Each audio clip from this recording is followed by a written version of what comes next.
Hello, my name is Maya Martinez. I'm going to be talking to you about anxiety attacks from my oral communications class. And anxiety attacks have always been hard for people to accept as an actual illness.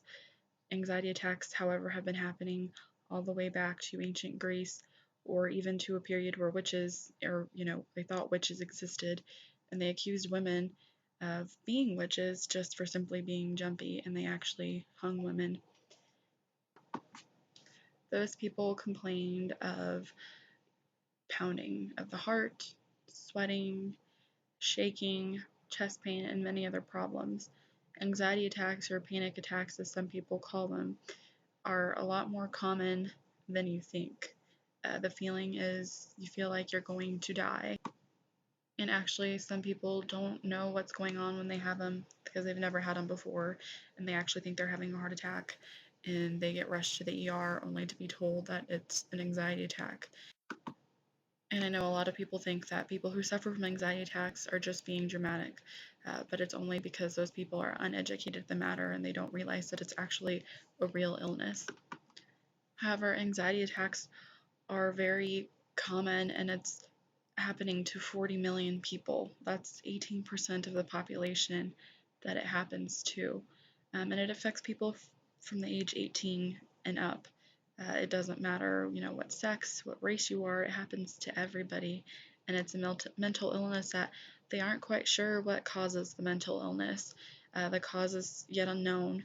What they are discovering, though, is that it can damage the way your brain processes things. It has to do with the fear and the emotion circuits, that they don't transfer information correctly throughout your brain.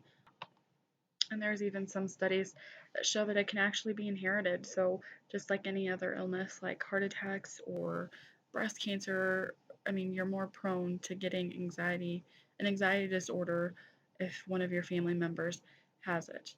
There's a couple fun facts. The term anxiety disorder didn't come around until like the 1980s, and then in the 1990s it was discovered that antidepressants were actually a good cure for it. In order for you to be diagnosed with an anxiety disorder, you would actually go to your primary doctor. You would explain to him or her, what symptoms are going on, and then your doctor would actually have to do all kinds of exams, if they choose, to rule out that you don't actually have something else like heart problems or any other kind of illness. Once they rule out that you don't have anything else, they would refer you on to a psychiatrist.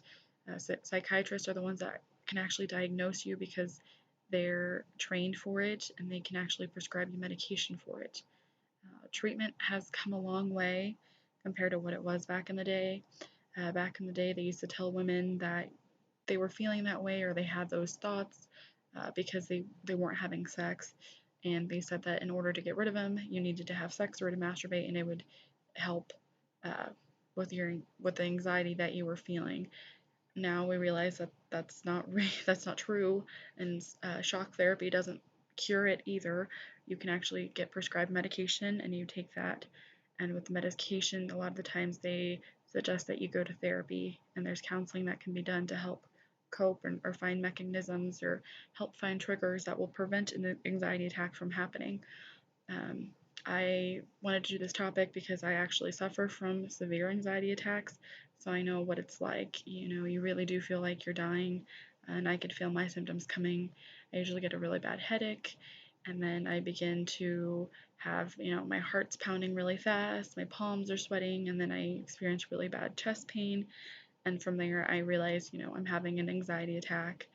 And my anxiety attacks are a little worse because I actually start to hyperventilate and my face goes numb, and then I actually stop breathing. The very first time I had an anxiety attack, just like anybody else, if you don't have it, you don't know what it is. So the very first time I had one, I didn't know what was going on, and I actually ended up, passing out, and I stopped breathing, and they had to call the paramedics, and they actually threw the sheet over me, and they pronounced me dead, and then they put me in the ambulance, and I came back, and they realized that I was just suffering from an anxiety attack. And I wish, with the research and education, that people would get more educated on the matter, and the research that's being done, that people would realize that it's an actual illness and it's very real, and it's a lot more common than you think. I think a lot of people are scared to express that they have anxiety or any kind of mental disorder because it's looked down on, and so many people think, oh, just get over it, or it's not a real thing, when in reality it is. So my hope is that in the future things get better and people actually acknowledge it as a mental illness.